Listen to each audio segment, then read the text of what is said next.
Umuna kadagiti kang runa anadamag. Kalpasan na naipasidong iti state of calamity ti Baguio City gapu iti oil crisis. Nang rugin ngayon palospos ti lokal na gobyerno ti tulong kadagiti masakna na driver. Nagsiyangkat ti Financial Assistance Distribution ti Baguio City LGU kadagiti taxi driver baban iti City Social Welfare and Development Office. Iti pakabuklan sa ngaribo dagiti naipayan iti ayuda. Ada detalye ni Jezryl Khate Lapizar. Nasapa ang nagturong dagiti taxi driver ti syudad iti Baguio Convention and Cultural Center tapno awatan ti 3,000 pesos a financial assistance manipod iti Baguio City LGU. Daytoy ti maikaduang aldaw ti pan nakaiwaras ti financial assistance no sa din upat agasot ti naipaayan a taxi driver bayat nga imunan ti agarot 3 gasot a taxi driver idi kalman. Alam natin na krisis ngayon ng langis, mataas ang presyo ng diesel and gasoline kaya alam natin na sa larangan ng mga taxi drivers natin hirap na hirap sila.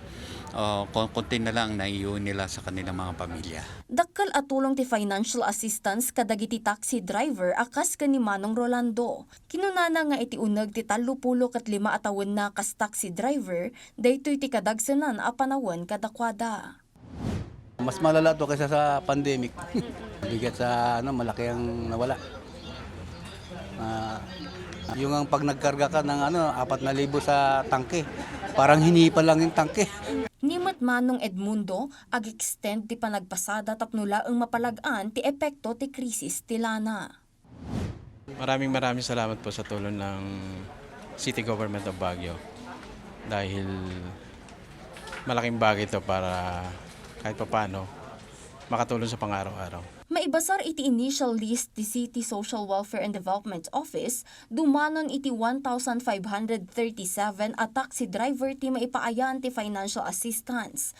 Posible met nga ad-adupay daytoy, gaputan na extend ti panagparehistro ken panagpalista kadagiti taxi driver ti syudad. Manipod iti assistance to individuals in crisis situation wenno AX ti CSWDO ti pondo an aramat para iti daytoy. Jezryl Khate Lapizar para iti Pambansang TV, iti Baro, Pilipinas.